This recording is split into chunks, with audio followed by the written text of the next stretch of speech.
The Power of Habits.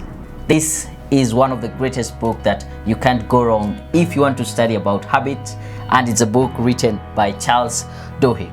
And today we are going to review that book together with my great friend Andrew Mutua. Yes, karibu sana. This is Daniel Mutuku, and we are going to dig deep into this book. So as we start, what do you have to say about the book, The Power of Habits? What I would say, I mean, it's a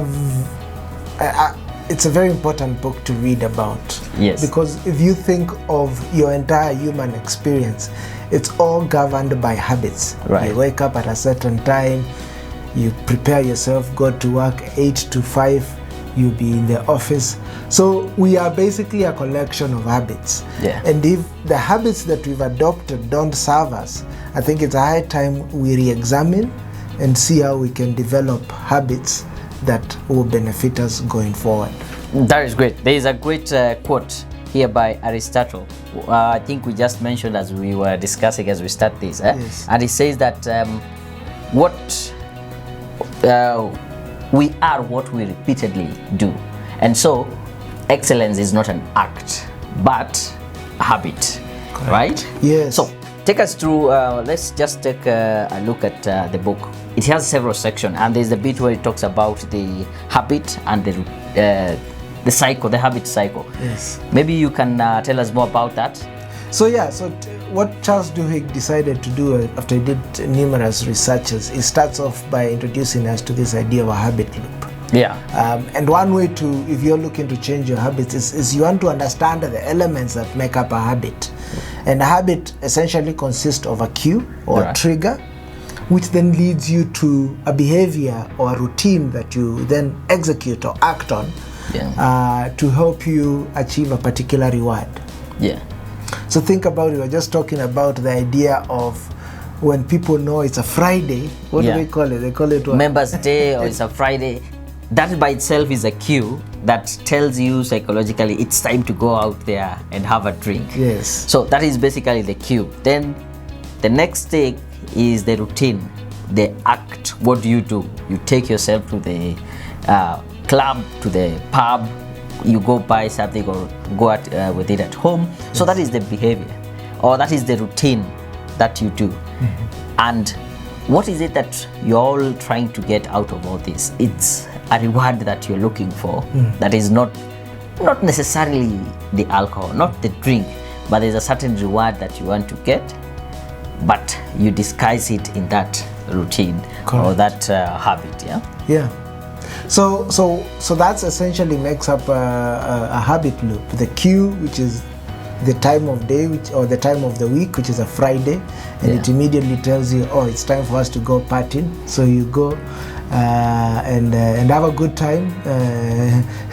As you take on that kind of a habit, it has got its adverse effects, which one, it will drain your resources. 2, is not a good use of time. Yeah. All, as you say, you're seeking a particular reward, which you think, oh, it's being a Friday, it's a good time to relax. So you're looking for that time to relax with your buddies. But it's not the most productive of habits to adopt. And with that, now you can begin realizing, what do I need to change in my own life? So we have different types of habits and routines and cues and all that. But I think it is good for us to maybe dig deep and talk about the cue. The cue can come in different forms and shapes. Mm-hmm. So a cue can be a time of week, like we have said, it's Friday. It can be a place. There's a place where you go, then you get the cue to do something. A habit, it may be good or bad. You go to church, there's a certain thing that you associate with church. The cue can also be something like an event. Mm-hmm. When it rains, you find yourself doing something. Yes. When it's a hot afternoon, or when it is lunchtime, you tend to do something else. And also it can be association. A cue, like when I'm around certain people, I find myself doing a certain specific behavior. So these cues will come in different shapes and sizes, but it is up to you to identify what really triggers me to act this way, right?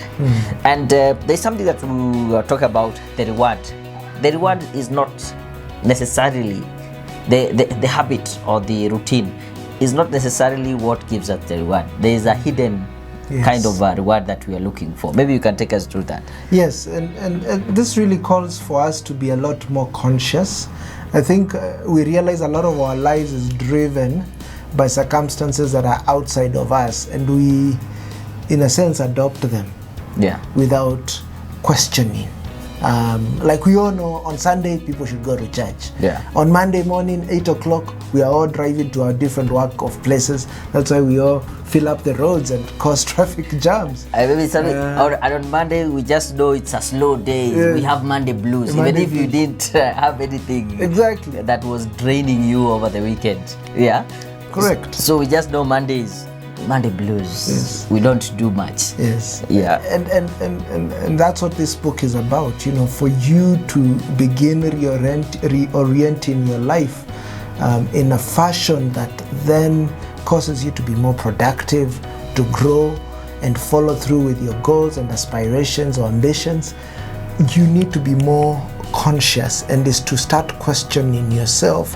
Why is it that every Friday evening after work we all go to the next watering hole to take on alcohol?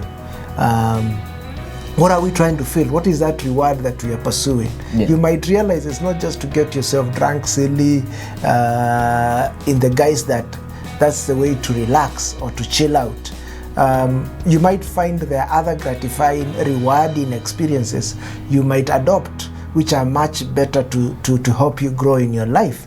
You might consider going for a book club. You might consider going for talks. You might consider, you know, joining the local gym to help with your health and fitness. So, or you might consider taking up a course, going back to college or something of that kind, which would help develop you either professionally, mentally, in any other form. So it's good to understand and start questioning yourself. Why is it when we all come to a Friday evening, we are considering going out for a drink? Why is it that when certain emotions are aroused, and it takes time for you to question and identify what you're craving or what you desire, and that will help you now begin crafting. And it might take a lot of it will take a time, it will take a while for you to now really identify what you're seeking to get in your life. So all I'm saying is basically living a life of more consciousness, living a life of more awareness, and it comes about by questioning yourself much more. That is great. And I think once we are able to understand how this the habit loop works, we can be able to arrest the bad habits. Correct. And actually take advantage of that loop and reinforce good habits. Exactly. In the book, The Best Salesman in the World by Og Mandino, he says that we are all creatures of habits. And instead of fighting that, it's better to work with that and make sure that you are a slave of good habits rather than being a slave of bad habits. Because we do things based on certain habits. And I think habits is just a way of our minds conserving energy. It wants to just get used to a certain way of doing things so that next time it doesn't need to think about it or spend more energy. It's just a way of trying to make the brain more efficient in terms of the energy it uses. Correct. So let's try to be slaves of good habits. Tell me about craving. There's something about in the book also about cravings that Charles mentioned. Yeah. So cravings are actually what powers that habit loop. Yeah. What causes you to go repeatedly, because it becomes a habit when you go through that process of a cue, trigger, and reward, or a more repetitive behavior that you always follow through. Yes. And craving is the anticipation of a particular reward. The reward could be you're seeking a sugar high, so you will easily go and get that cookie. Yeah. But what you're doing in without you knowing is you're adding more to your weight, so it's affecting your health. Right. So this craving for either sugar high, this craving for particular meals or foods that are not good for your health. Could be that nice steak, juicy steak that you take repeatedly, right. That will affect your health. So craving is just, and that's what causes you to consistently do that behavior, that routine that you always follow through. So what he says is, identify what is that craving that you want to pursue, and maybe you can craft Right. Habits that are more supportive by having cravings that will not have adverse effect, either health-wise or mentally or even spiritually in your own life. I think that is good for us to put that at the back of our mind and know how do we deal with cravings. As we move on in the book, Charles talks about the Keystone Habits. And these are some of the habits that if you get them right, there are some things that once you start doing them, they can help you align the rest. You do something very well, and then the others tend to fall in place. And he mentioned several of them, and just from my own experience, I've read several books, I've had several speakers talking about in other words, in different maybe terminologies about this Keystone Habit. And for me, what really works is exercise. I've realized when I do my exercise, when I go out there and do some hard work and sweat, and I tend to have now a productive day, and the rest of the things that I'd planned for the day tends to fall into place. So in this case, we can say exercise, it's like a keystone habit. There are some people, when they start off the day well, when they actually wake up the time they had set to wake up, and they do maybe the first task in good time and they finish, the rest of the day tends to take shape. And the opposite is also true. There's some people who just start up having a bad day, they missed, I don't know, the train, or they didn't get to work at time, and it's the spiral effect. It's the spiral effect. The rest of the day doesn't end up being that kind of a day. I don't know, from your own experience, or which other keystone habit can you identify? I think the keystone habit, the exercise one that you've mentioned, is very key. Another one I've noticed, there are a couple of people that are followed on YouTube, some of these influencers, particularly around the personal development space. Like, you would find there are people that have taken certain niches.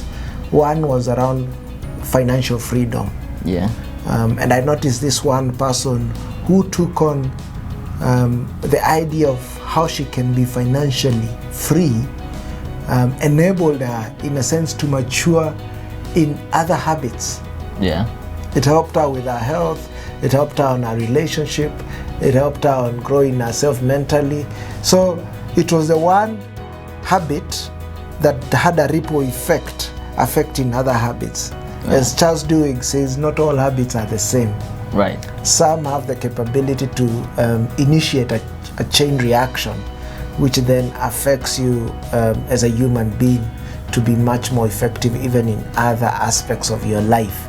So one I would say is the financial discipline and seeking financial freedom. The other one, as you said, I think people who follow a certain morning routine helps them acquire more empowering state, which then helps them be more productive in the course of the day, and that impacts on how effective they are in their business, how effective they are in terms of their health. And it's that aspect. I think there was a military guy who has written a book on this very premise, that adopting a daily practice of ensuring you make your bed. One, it gives you a sense of achievement. It's a very small habit. And Charles also Duhigg mentions this idea of seeking some of these small wins that then will have a ripple effect that then affects other elements. I think that thing of waking up in the morning, there might be different school of thoughts, but from my own experience again, when I was growing up, I was more of a night person. I would stay very late in the evening working on something, even if it is in, revising for an exam. I never really considered myself as a morning person. But as I study successful people, high achievers, they tend to do the opposite. They sleep early and wake up early. And I think that can be also like be a keystone. It's a keystone habit also. There are, if you're able to wake up early, and not just wake up early, and do have that morning routine. There are certain things that you do that set yourself up for success for that day. And that book is called, I think it's called Making Up Your Bed or something of that sort. Yes. So when you make your bed in the morning, that is a small win, but that sets you up again for you to be able to accomplish lots and lots of things in the course of the day. So to the last maybe section of the book, it talks about the framework. How do you then use all this information to create a framework that will be able to help you take advantage of habits, and as I've just said, be a slave of good habits, because it's just a habit, everything that we do. Can you take us through the framework? I think the first bit talks about identifying the routine. So it's a 4-step process. So the first step, as you said, identify what routine that you consistently do. This is the behavior. It could be, and as we've mentioned, could be going for that sugar high, reaching out for the chocolate, for the cookie, for those sugary foods that are not good for your health. Or it could be that every Friday behavior or activity of going to the next watering hole, which has got other adverse effects, as we have mentioned earlier. So that's the routine. The routine is easy to identify, and you can pick it out and then say, this is the vice that I need to change to be a good habit that then serves me. So I think once you've been able to identify the routine, what really happens for you to end up doing that thing that you don't want to do, like end up taking a lot of junk food. Once you identify the routine, I think the next step is to experiment with the rewards. As we said, you are seeking a certain reward that might not necessarily be that chocolate or that cookie, but the reward probably would be for you to experience pleasure or just to kill boredom and not feel stressed out. So you should be able to try out several rewards that will work for you. So once you see, you identify that when I get stressed, when I have a conflict with my spouse, or when I have a conflict with a coworker, I tend to go and get the chocolate or the cookie and take a soda or something that I had not planned. So the reward here would be, you want to take yourself off that uncomfortable situation. Why don't you try and experiment with different rewards? Like, instead of, once we have that conflict with my coworker, instead of going and getting that cookie, why not go and talk to someone else about either the same thing or something totally different, just to relieve yourself of that pressure or the stress? Or why don't you just decide to go and take a lap or exercise? So you find that you just play around with the different rewards, because you realize it is not the cookie that will solve the problem. It's not the soda, it's not the alcohol, it is not either deciding to go to the house and binge watching a certain series. But when you try out other rewards that might be beneficial to you, then you're making much progress. And I think the third step, you can take us through, how do you then isolate the cue? So you want to understand, and I think we've partially mentioned this. So a cue could typically be a certain time or day of the week.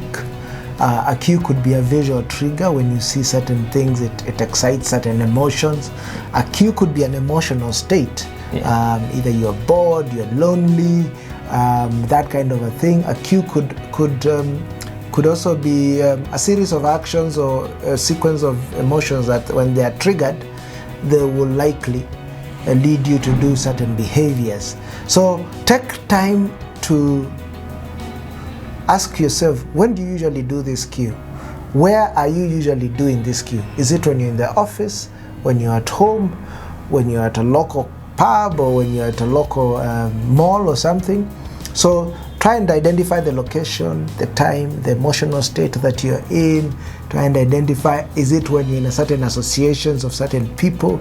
Could be your colleagues who like to go out every Friday evening for a drink. and that might tell you, okay, maybe I need to change my friends, or maybe I need to adopt a particular behavior that will fill this time that I typically go out for drinks. So this is what you want to take your time and retrospectively think through.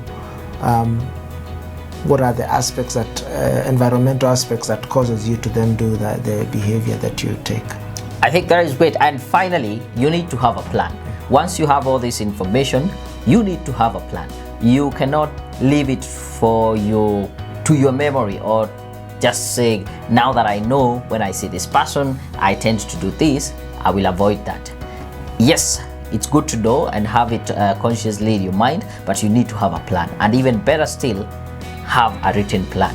What are you going to do? Identify after doing your own analysis and understanding. These are the kind of the bad habits that I'm struggling with.